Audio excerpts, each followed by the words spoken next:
हमारे thank you party के minority cell के सदर हमारे भाई मुजीबुद्दीन साहब, साबिका एमएलए और हमारे भाई शकील अहमद साहब, साथ ही साथ आज हमारे साथ शामिल हो रहे हैं हमारे भाई हैदराबाद यूथ करेज के नाम से पिछले 5 साल ऑर्गेनाइजेशन चलाते, काफ़ी सारे मुश्किलात और काफ़ी सारे मुसीबत भी उन्होंने देखा और आज हमारे साथ जुड़ के एक बहुत बड़ी शक्ति और बहुत बड़ी ताकत जो आप नई एनर्जी जो आप आज पार्टी में लाए, मैं सलमान खान साहब का इस्तेकबाल करता हूं।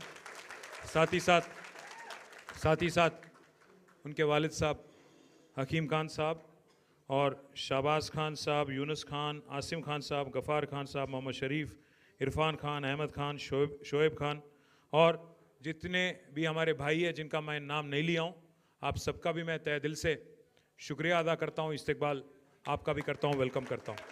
और साथ ही साथ जो हमारे लीडर हमारे मसीह भाई, इम्तियाज़ साहब, वाहिद भाई, अकबर साहब और शफ़ी भाई, हमारे बासित भाई, हमारे बदरुद्दीन साहब, मोहित खान साहब और अरशद भाई, जीवन रेड्डी साहब, समीर भाई, कार्तिक रेड्डी साहब, मसीह, सबका नाम ले लिया भाई, और जिसका भी नाम नहीं बोला मैं माफ़ी चाहता हूँ, पहले एडवांस में माफ़ी चाह रहा हूँ।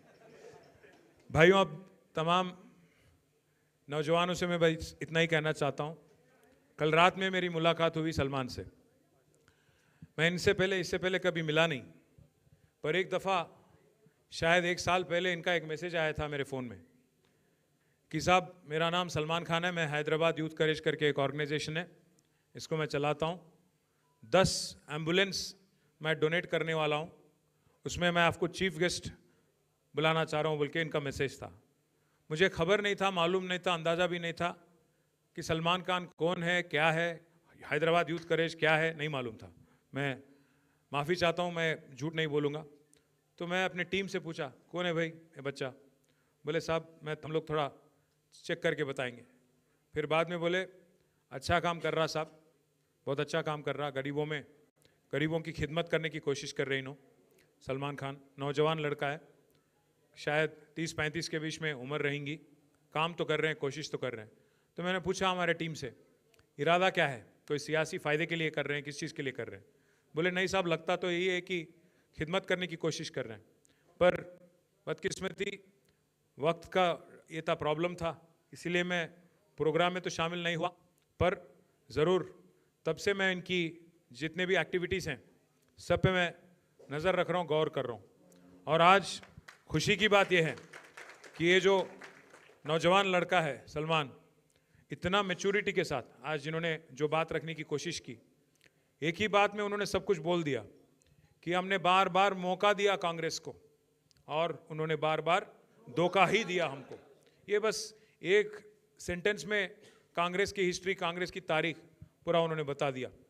भाइयों, मैं आपसे 2-4 चीज़ कहना चाहता हूँ। पहली बात ये कि अभी करीब 80 साल होने को आया हिंदुस्तान आज़ाद बन के। आज़ादी के बाद 1 नहीं 2 नहीं, कम से कम 10-11 मौका आपने कांग्रेस पार्टी को दिया, वहाँ पे ऊपर मरकज़ में और यहाँ पे रियासत आंध्र प्रदेश, जब मुत्तहिदा आंध्र प्रदेश था तब, उसके बाद में तेलंगाना में, कुल मिला के 10-11 मौका, 50 से 55 साल हुकूमत चलाने का मौका मरकज़ में और रियासत में आपने मौका दिया उनको। कांग्रेस बस हमेशा से एक ही बात मानती है, उनको लगता है कि वो गुत्तेदार हैं, ठेकेदार हैं मुसलमानों के वोट पे। उनको लगता है कि मुसलमान को किसी और को वोट देने का हक है ही नहीं, इसीलिए कल इनका नॉमिनेशन रिजेक्ट करवा दिए। सलमान अगर वहाँ पे नॉमिनेशन उनका एक्सेप्ट हो जाता, कांग्रेस को मालूम था कि मुसलमान बच्चे जो आपके साथ जुड़ के हैं ज़रूर कोशिश करेंगे, मेहनत करेंगे और शायद दोनों पार्टियों में, चाहे वो बीआरएस हो या कांग्रेस हो, दोनों में से किसी को नुकसान हो सकता है। तो साजिश किया, इनकी नॉमिनेशन रिजेक्ट करवा दिया। कल मैंने उनको शाम में दावत दिया, बोला कि सलमान मेरे से आके मिलो आप। चले आए, अपने वालिद साहब के साथ आए, हकीम खान साहब के साथ। हकीम भाई बोले मुझसे कि मुझे 5 मिनट बात करना है आपसे। तो मैं बोला ठीक है। मैंने पूछा उनसे एजेंडा क्या है, कोई सियासी एजेंडा है, क्या है, क्या चाह रहे हैं आप, क्या बनना चाह रहे हैं सलमान। तो उन्होंने बस एक ही चीज़ कहा, उन्होंने कहा साहब हम कोई पोजीशन के लिए नहीं आए, हम कोई पैसे वैसे लेने वाले नहीं हैं, हम हमारे ज़मीर बेचने वाले नहीं हैं, हम बस एक ही चीज़ आपसे चाहते हैं, एक ही चीज़ चाहते हैं आपसे, इज्जत चाहते हैं, और दूसरी बात हमारे जो ख्वाम है उसका खिदमत और उसके कुछ रिक्वेस्ट हैं वो आपके सामने रखेंगे। बस इन चीज़ों के बारे में आप एक आश्वासन दो, एक हामी दो, उसको लेके हम आगे आएंगे। तो मैंने बार बार इनसे पूछा, दोनों से पूछा, फादर से और सन से, दोनों से पूछा कि साहब बताइए क्या चाहिए उनको। बोले कुछ नहीं चाहिए साहब, कुछ भी नहीं चाहिए। मैंने कहा कुछ अगर मदद करूं, कुछ आप इलेक्शन भी लड़ना, इतना कुछ कर रहे हो आप। बोले नहीं, एक पैसा भी नहीं चाहिए, आपके दिल में जगह चाहिए, बस उतना ही कहा उन्होंने। आपके लिए इज्जत, आपके लिए आपकी एक अल्फाज से कल इज्जत बढ़ गया। हमारे नवीद इकबाल साहब भी यहीं पे हैं। आपके लिए वो एक बात जो आपने कहा हकीम भाई कि हम लोग बहुत पॉवर्टी से उभर के आके, हम लोग यहाँ तक गरीबी से उभर के आके यहाँ तक आए। मेरे 5 बच्चे हैं साहब, मैं हर किसी को मैं आला से आला तालीम दिला के किसी को इंजीनियर बनाया, किसी को टीचर बनाया, किसी को कुछ और बनाया। आज सब बच्चे खुश हैं मेरे, मैं भी खुश हूँ, पर मुझे अपना ज़मीर कभी मैं कॉम्प्रोमाइज़ नहीं होता हूँ इस बात पे। बल्कि साहब भी बोले कल, मैं आपसे बस एक ही रिक्वेस्ट कर रहा हूँ, एक ही वादा कर रहा हूँ आज। जुबली हिल्स तो एक छोटी मजली अपने लिए, एक छोटी जंग है, पर बड़ी जंग तो हमारी 2028 में होना है। केसीआर साहब जो हैं, केसीआर साहब जो हैं ऐसे सेक्युलर लीडर हैं, तारीख में शायद हिंदुस्तान, आज़ाद हिंदुस्तान में आज तक कोई चीफ मिनिस्टर ऐसा काम आज तक नहीं किया। आप एक बार सोचिएगा, अभी हमारे शकील साहब कह रहे थे आपसे जब मुखातिब हुए कि आला से आला तालीम। एक बार सोचिए आप, 1,40,000 बच्चे आज टिमरिस स्कूल में पढ़ते हैं। 1,40,000, एक एक बच्चे पे, एक एक बच्ची पे 1,25,000 रुपया सालीना खर्च किया जाता है। किस वजह से? किसने कहा केसीआर साहब से कि आप ये करो? उनके दिल में है कि हमारे बच्चे, हमारे आगे आने वाले नस्लें दुनिया से लड़ने की काबिलियत उनमें होना चाहिए, ग्लोबल सिटीजन बनना चाहिए वो, चाहे वो हिंदू हो, मुसलमान हो, जो भी हो, ईसाई हो, जो भी हो। इसीलिए मैं कह रहा हूँ आपसे, केसीआर साहब की जो एजेंडा है वो सेक्युलर एजेंडा है। वो खुद हिंदू है, वो अपने धर्म को नहीं छुपाते हैं, वो धर्म को अपने बीजेपी वालों की तरह सियासी फायदे के लिए इस्तेमाल नहीं करते हैं। हाँ, केसीआर ने तो हिंदुस्तान में सबसे बड़ी मंदिर अगर कोई बनाए तो केसीआर बनाए यादगिरी गुट्टा में। वो छुपा छुपी कुछ नहीं करे केसीआर साहब, खुल्लम खुल्ला करे, बाजाब्ता करे, टेंपल भी बनाए, यज्ञ भी करे, और हर किसी की रीत और रिवाज की भी इज्जत केसीआर साहब करते हैं, चाहे हिंदू हो, मुसलमान हो, ईसाई हो, जो भी हो। इसीलिए अगर एक मुसलमान बच्ची की शादी में शादी मुबारक मिलता है तो हिंदू बच्ची और क्रिश्चियन बच्ची की शादी में कल्याण लक्ष्मी मिलता है। अगर एक हिंदू बच्ची को साड़ी मिलता है बतकम्मा दशहरा के दौरान, तो रमजान तोहफा मिलता है हमारे गरीब मुसलमान भाइयों को, बहनों को। और हमारे क्रिश्चियन भाई अगर हैं, ईसाई हैं, तो उनको क्रिसमस गिफ्ट दिया जाता है। ऐसे सेक्युलर लीडर तारीख में हिंदुस्तान में आज तक आपको देखने को नहीं मिला होगा। एक और बात भी आपको याद दिलाता हूं मैं, तालीम और आसरा पेंशन और इसके अलावा काफ़ी सारे जो मदद गरीबों को देना चाहिए, वो सब कुछ केसीआर साहब ने करने की कोशिश की। कांग्रेस के दौर में 200 रुपया पेंशन था, उसको 10 गुना बढ़ाया केसीआर साहब ने। आज आप देखिए क्या माहौल है हैदराबाद में, चाहे आप कोई भी मजहब के हो। आप 2 साल हो गया कांग्रेस की हुकूमत आके, इंदिरम्मा राज्यम बोले, इंदिरम्मा राज्यम, इंदिरम्मा राज्यम। क्या है इंदिरम्मा राज्यम? गरा तोड़ना। क्या है इंदिरम्मा राज्यम? जो वादे करे उसको पूरी तरह से नहीं निभाना, यही आपकी राज है। 420 वादे करे, एक नहीं दो नहीं, 420, 6 गारंटी दिए, उसमें से एक फ्री बस बोल के वो दे दिए। वो फ्री बस भी क्या चीज़ है? औरतों को फ्री, उनके शौहर को डबल रेट। क्या है का फ्री? आप सोचो, आप इसको हैदराबाद में क्या बोलते मालूम? बैगन की बात बोलते। आप सोचो एक बार, औरतों को फ्री कहते, शौहर को डबल टिकट, और बच्चों को बस पास बढ़ा देना 25%, उसको भी इंक्रीज कर दिए। तो क्या फायदा हुआ फिर घर में? कोई फायदा नहीं। इसलिए मैं बोल रहा हूँ, हाँ मार ले रहे तो वो तो है ही, मैं उसके बारे में ज़्यादा नहीं बोलता हूँ। बस आप एक बात सोचिए, 2 साल हो गए इनको, शायद वक्त नहीं मिला चीफ मिनिस्टर को, एक कोई रिप्रेजेंटेटिव नहीं है मुस्लिम कम्युनिटी से। हिंदुस्तान में पहली बार, आज़ाद हिंदुस्तान में पहली बार एक ऐसी कांग्रेस हुकूमत है जहां कोई रिप्रेजेंटेशन है मुसलमान का। ना कोई मुस्लिम एमएलए है, ना कोई मुस्लिम एमएलसी है, ना कोई मुस्लिम मिनिस्टर हैं। बार बार चीफ मिनिस्टर यही कहते हैं कि भाई आप लोग एमएलए नहीं जिताए। मैं पूछना चाहता हूं चीफ मिनिस्टर साहब से, भाई आप 2 साल में 6 एमएलसी बनाए आप एमएलए के जरिए, एक काबिल आदमी नहीं मिला आपको। आपके लिए जो कुर्बानी करे शब्बीर अली साहब, वो नहीं दिखे आपको, सीट कुर्बानी कर दिया उन्होंने। खामारेड्डी छोड़ के निजामाबाद गए, वो हार गए बेचारे वहां पे, वो भी नहीं दिखे आपको। अजहरुद्दीन साहब बेचारे अच्छे खासे क्रिकेटर थे हमारे कैप्टन साहब, उनको भी बकरा बना दिए। उनको इलेक्शन में तो टिकट दिए 2023 में, हार गए उन्होंने, ठीक है, फिर एमएलसी बना के वजीर बनाते, नहीं बनाए। 6 लोगों को जब मौका दिया आपने 2 साल में, नहीं दिखे आप, कोई नहीं दिखे आपको। एक आमिर अली खान साहब को बनाए, हाँ, पर मालूम होते हुए, क्या मालूम था उनको? कोर्ट में केस चल रहा, कचहरी चल रही, मालूम थी उनको नहीं होना है, मालूम था, जानते हुए फरेब झूठ के बुनियाद पे उनको बना के उनकी बेइज्जती करे कांग्रेस वाले। और उनको यह भी मालूम है जब आमिर अली खान साहब का कोर्ट ने रोक दिया तो अजहरुद्दीन साहब को फिर एक बार कैबिनेट में अगर आप सिफारिश करेंगे, क्या होगा उसका? कुछ नहीं होगा उसका, लटकते रह जाएंगे उन्होंने बीच में, वैसे ही मालूम है उनको, बलि का बकरा बना दिया उनको फिर एक बार। तो इसीलिए मैं बोल रहा हूं, झूठ और फरेब के बुनियाद पे जो हुकूमत चल रही कांग्रेस की यहां पे, इसको सबक सिखाने का एक शानदार मौका आज जुबली हिल्स में आपके सामने है। भाइयों, आज एक आदमी नहीं, हर कोई परेशान है तेलंगाना में। अब यहाँ पे हैदराबाद में हमारे जितने बच्चे हैं, नौजवान लीडर है और नौजवान बच्चे जितने भी हैं, काफ़ी लोग रियल एस्टेट में मार्केटिंग करते रहते, काफ़ी लोग रियल एस्टेट में थोड़ा अपना अपना रंगारेड्डी में, हैदराबाद में, इधर इतराफ में, मेडचल में, इसमें डूबे हुए रहते रियल एस्टेट में। आज पूरा रियल एस्टेट तमाम हो गया रेवंत रेड्डी आने के बाद। ना सिर्फ रियल एस्टेट, ऑटो वाला का कारोबार बंद। मैं 1-2-4 महीने पहले मैं आ रहा था यहीं पे पार्टी ऑफिस, तो बीच में सिटी सेंटर के पास वो लाइट आ गया, रेड लाइट, तो वहाँ रुक गया मैं। साइड में एक ऑटो आ गया, वो ऑटो वाला भाई साहब बोले सलाम, मैं बोला सलाम। बोले साहब ज़रा शीशा नीचे करो, मैं बोला शीशे नीचे कर लिया। मैं पूछा उनसे कहाँ जा रहे हैं, तो बोला सवारी है, जा रहा हूँ साहब। उन्होंने पूछे कि साहब वालिद साहब कैसे? मैं बोला ठीक। मैं बोला आपका क्या नाम? बोले महमूद। तो महमूद भाई क्या हाल?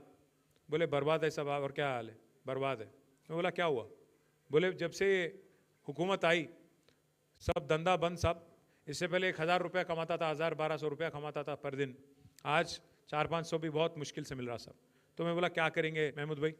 एक गलत वोट की सज़ा 5 साल है ना, क्या करूं? उन्होंने क्या बोले मालूम महमूद भाई मेरे को? साहब कोई तरकीब नहीं है क्या? साहब कोई तरकीब नहीं है क्या? तो मैं आपसे आज कहना चाहता हूं तरकीब है, तरकीब है।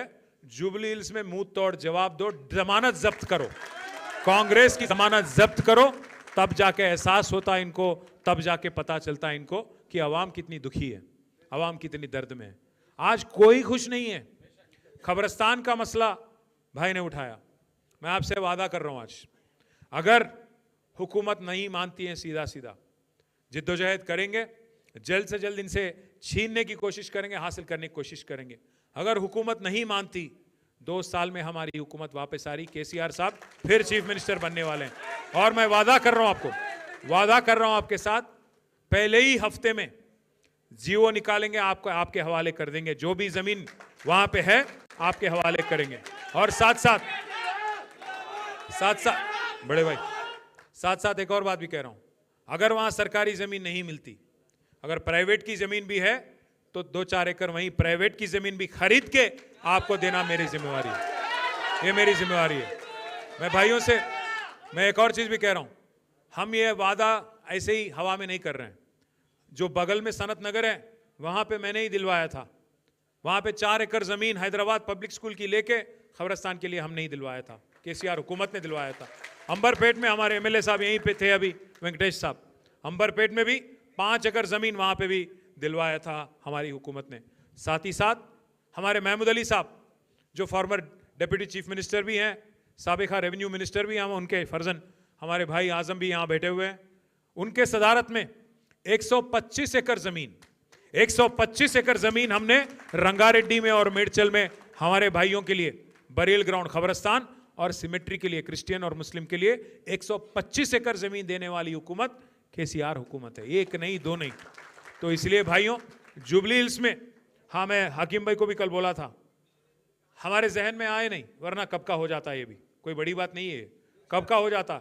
हिर्रागड्डे का हो या शेखपेट में जो बगल में आपका वहां पे भी एरिया है, वहां पे भी हो जाता कब का। अब आप इस आदमी को देखिए, रेवंत रेड्डी को एक बार समझने की कोशिश करिए। बोल दिए हड़बड़ी में कि वहां दे दिया आपको जमीन। कहाँ है वो जगह? क्या? अलकापुरी कॉलोनी, शेखपेट के इतराफ में, उसके बगल में वहां पे अलकापुरी कॉलोनी बोल के। सुबह बोले हाँ दे दिए भाई, चलो ले लो। 200-500 गज, क्या है वो, 2500 गज। सुबह बोले कागज निकाल दिए, दे दिए, ले लो जाओ। फिर आर्मी वाले आ गए दोपहर। ऐसा नहीं है कि रेवंत रेड्डी को नहीं मालूम है, उसको सब कुछ मालूम है। ऐसा नहीं कि रेवंत रेड्डी को नहीं मालूम है, उनको सब कुछ मालूम है। उनको मालूम है कि बीसीस का जो 42% रिजर्वेशन बोल के जीओ निकाले, उनको मालूम है कि कोर्ट उसको रोकने वाला है, फिर भी दिए। वैसे ही उनको मालूम था कि जो कागज दे रहे हैं 2500 गज का जमीन, वो भी नहीं टिकेगा, आर्मी वाले आएंगे रोकेंगे, मालूम था, पर होना बोल के दिए और बेइज्जती भी करवा दिया। धोखा करे, बेइज्जती भी करे। इसीलिए मैं कह रहा हूं भाइयों, जो भी कांग्रेस करती है, जो भी कांग्रेस करती है, आप सोचो। अगर आज राहुल गांधी बोलते हैं बिहार में, क्या बोलते हैं राहुल गांधी वहां पे, कि 65 साल बाद, 80 साल बाद मुसलमान आज भी गरीब है, पासमंदगी में है, लाचारी में है, तो कौन जिम्मेदार है? 65 साल हुकूमत चलाने वाला कांग्रेस कि 10 साल तेलंगाना में हुकूमत चलाने वाले केसीआर, कौन जिम्मेदार है?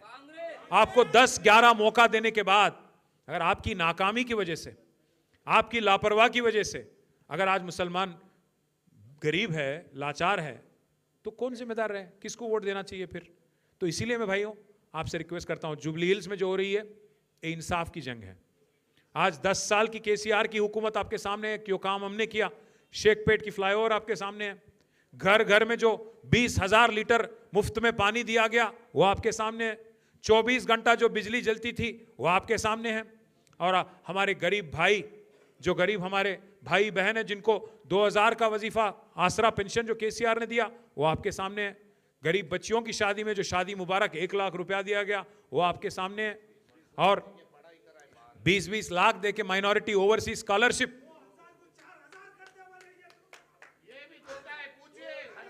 नहीं, मैं उसके बारे में भी बोलने वाला हूं। बड़े भाई 1 मिनट, हमारे भाई बोल रहे हैं, क्या नाम है बड़े भाई? मोहम्मद अब्दुल खादर। नहीं, वो देने वाले भी नहीं है उन्होंने, उनका कोई एजेंडा में भी नहीं है। उन्होंने आदमी ऐसा है, 1 तोला सोना भी देता हूं बोला, आज किसी को सोने तक नहीं दे रहा गरीबों को।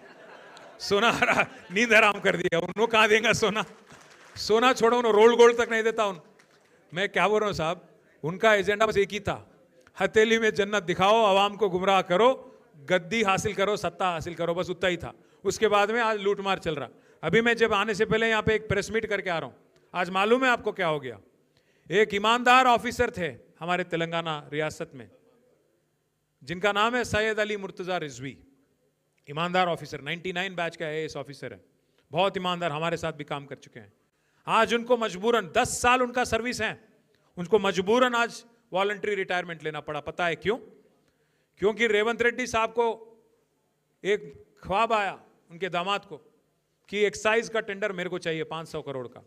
और मिनिस्टर है जुपल्ली कृष्णा राव, उनके बेटे को भी वही ख्वाब आया उसी रात को कि मेरे को चाहिए टेंडर। दोनों में लड़ाई हो गई, सीएम के दामाद और वजीर के बेटे के बीच में लड़ाई हो गया। दोनों के बीच में फंस गया कौन बेचारा? रिजवी साहब आईएएस। उनको आज मजबूरन 10 साल उनका सर्विस है, आगे वॉलंटरी रिटायरमेंट लेना पड़ा आज। किस वजह से? क्योंकि दोनों के आपसी में टक्कर हो गया, ना उनका बात सुनना था, ना इनका बात सुनना था, ईमान का सुनना था। इसीलिए बोले रिजवी साहब, उनको कैबिनेट सेक्रेटरी बनने का मतलब हिंदुस्तान में सबसे बड़ा पोस्ट होता है आईएएस ऑफिसर के लिए, उस हद तक जाने की उनको एक रास्ता साफ था उनके लिए, रिजवी साहब को, पर वो छोड़ दिए, आज इस्तीफा दे दिए। ये हालत है आज तेलंगाना में। जब कोई आईएएस ऑफिसर का खुद का अगर कोई उनको नहीं बचा पा रहा वहाँ पे सेक्रेटेरिएट में, तो एक गरीब मुसलमान जो हमारे जुबली हिल्स में, जो हमारे रहमत नगर में, बोरेबंडे में, सोमाजीगुड़ा में, जिसको जो वादा किया गया था शेखपेट में, उनका क्या? तो इसीलिए मैं बोल रहा हूँ, अगर कमज़ोर का आवाज़ मजबूत करना है तो सिर्फ एक गुलाबी झंडे से, केसीआर से होना है, किसी और से नहीं होना है। दूसरी बात भी कह रहा हूं मैं, कल इनको मैंने जो एक बात बोला, हाँ मुझे एक डर है, मुझे दुख है इस बात का, हिंदुस्तान में जब आज माहौल हम देखते हैं, आज हमारी जो मरकज हुकूमत है, मरकज में जो हुकूमत है, वो आज अवाम को क्या सिखा रही है? बस वो यही कर रहे हैं, हर घर जल बोलते हैं, हर घर जल बोलते हैं, हर दिल में जहर भर रहे हैं, हर दिल में जहर भर रहे हैं। हिंदू मुस्लिम, हिंदुस्तान पाकिस्तान, इसके अलावा कुछ करते नहीं है। 11 साल से कुछ करते नहीं, आगे भी कुछ करेंगे नहीं। हाँ मुझे डर है, जो एक हैदराबाद थी जिसमें मेरी परवरिश हुई, जहां मैं बड़ा हुआ, जहां मैं स्कूल गया, वो वाला हालचाल आज नहीं है, वो वाला हालत आज नहीं है। मुझे तब अंदाजा भी नहीं था 35 साल पहले जब मैं स्कूल में था, 40 साल पहले, कि मेरे जो सीट में, मेरे जो बेंच पे मेरे साथ जो बैठा है वो कौन जात का है, क्या नाम है, क्या मजहब है। वो दोस्त था बस। हम लोग जाते थे रमजान उसके घर, वो आता था हमारे घर दशहरा। वो एक अच्छा सा, एक जबरदस्त, एक दूसरे का रीत और रिवाज को इज्जत करने का एक था। हम जाके शीर खुरमा खाते थे, वो आके हमारे यहाँ अरशलू खाते थे। वो एक अंदाज था। पर आज क्या हालत है हिंदुस्तान में? एक दूसरे को शक की नज़रिए से देखना। आप पहले, आपका जात क्या है, आपका मजहब क्या है, आपका मतलब, आज गवर्नमेंट ये बोल रही अपने को कि आपको क्या खाना चाहिए, क्या पीना चाहिए, क्या बोलना चाहिए, क्या पहनना चाहिए। ये हालात को देख के आज अगर आप सेक्युलर फोर्सेस की शक्ति अगर आप नहीं मजबूत करोगे, सेक्युलर ताकतों को अगर आप मजबूत नहीं करोगे, तो और भी मुश्किल दौर जो आज माहौल हिंदुस्तान में है, तेलंगाना में भी हो सकता है। इसीलिए हम सबको एकजुट होना है, जैसा सलमान ने कहा, एकजुट होना है, एकजुट होकर लड़ना है। और ऐसे सेक्युलर लीडर केसीआर, इनको मजबूत करना है। मजबूत करके जो जॉइंट वेंचर गवर्नमेंट जो चल रही है यहाँ पे, कांग्रेस और बीजेपी की, इनको किसी भी हाल हराना है। आप शायद हैरान होंगे कि भाई इन्होंने जॉइंट वेंचर गवर्नमेंट कहीं को बोल रहे हैं। जॉइंट वेंचर गवर्नमेंट इस वास्ते बोल रहा हूँ भाई, एक मिनट गौर करो आप। एक साल पहले, करीब नहीं, एक साल हो भी गया, 27 सितंबर 2024, एक साल पहले यहाँ के जो रेवेन्यू मिनिस्टर है, उनके घर पे ईडी का रेड हुआ। जब रेड हुआ, पूरे मीडिया दिखा रही थी कि नोट गिनने वाले 2-2 मशीन उसमें रेड में अंदर गए। बाहर क्या आया एक साल बाद? ना कोई एक प्रेस नोट, ना कोई केस। क्या बरामद हुआ किसी को नहीं मालूम, भगवान को भी नहीं मालूम। एक साल हो गया, एक कांग्रेस के मिनिस्टर पे रेड होता, पर आज तक कोई केस नहीं होता। क्यों? आपसी में अच्छा जॉइंट वेंचर गवर्नमेंट चला रहे दोनों। दूसरी बात, अमित शाह जी पे एक केस बनी थी इलेक्शन के दौरान। केसीआर साहब की हुकूमत थी, केस बनाए हम लोग, क्योंकि वो कुछ बोले, इलेक्शन कोड वायलेट करे, केस बनाए। पता है कौन वापस लिया केस? रेवंत रेड्डी साहब। और तीसरी बात, वक्फ अमेंडमेंट बिल बीजेपी लाई, हम उसका मुखालिफत करें, 4 वोट है हमारे राज्यसभा में, उसके खिलाफ वोट भी करे, फिर भी बिल पास हो गया, क्योंकि बीजेपी के पास ताकत है, नंबर है, पास हो गया बिल। आपको पता है 28 रियासतों में पहली ऐसी कौन सी रियासत थी जो वक्फ बिल को अमल करने के लिए तैयार हो गई? कोई बीजेपी गवर्नमेंट नहीं हिंदुस्तान में। पहला गवर्नमेंट हिंदुस्तान में, पहला रियासत जो तैयार हो गया वक्फ बिल को अमल करने में, वो था रेवंत रेड्डी की हुकूमत। और एक चीज भी आप बोलिए, सोचिए, ऊपर राहुल बाबा है, रोज छींकते रहते, चिल्लाते रहते कि संविधान बचाओ, माइनॉरिटी की रक्षा करो, गुजरात मॉडल बेकार है। ऊपर राहुल बाबा गुजरात मॉडल बेकार बोलते, यहां रेवंत बाबा क्या बोल रहे हैं? गुजरात मॉडल बेकार नहीं है, गुजरात मॉडल शानदार है। वही हमारे लिए एग्जाम्पल है। ऊपर राहुल बाबा बोलते अदानी फ्रॉड है, रेवंत बाबा क्या बोलते? अदानी हमारे फ्रेंड है। राहुल बाबा बोलते चौकीदार चोर है, रेवंत बाबा बोलते चौकीदार चोर नहीं है, चौकीदार हमारे बड़े भाई है। अब बड़े भाई तो क्या बोलते हो? बड़े भाई तो माशाअल्लाह, छोटे भाई सुबह, वो वाला हालचाल है। ऊपर बड़ा मोड़ी या नीचे छोटा मोड़ी, कोई फर्क नहीं है दोनों में। दोनों भी जगह बुलडोजर राज। वहां पे उन्होंने बुलडोजर चला रहे यूपी में, और यहां पे इन्हों हाइड्रा के नाम पे गरीबों के घर तोड़ने लग गए। आप, मैं पूछना चाहता हूं भाइयों से, हैदराबाद में जितने हमारे भाई है बहन है, आपसे पूछना चाहता हूं, एक ईंट भी लगाया क्या रेवंत रेड्डी 1-2 साल में? एक नया घर बनाया इन्हों? पर कितने घर तोड़ दिए, कितने घर तोड़ दिए। इसलिए मैं आखिरी में मैं इतना ही कहना चाहता हूं, आज जो लड़ाई जुबली हिल्स में हो रही ना, लड़ाई जो है कार और बुलडोजर के बीच में हो रही। अगर आपको बुलडोजर मंजूर है, बुलडोजर मंजूर है, अगर आप वोट देंगे तो हाइड्रा आपके घर आ जाएगा।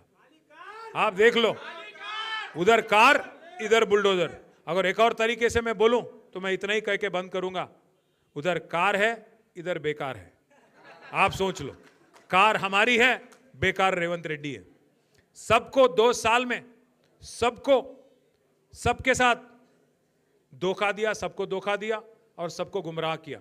और अगर हैदराबादी अल्फाज में कहूं आखिरी में, 2 साल में क्या करा रहे भाई रेवंत रेड्डी बोले तो 2-4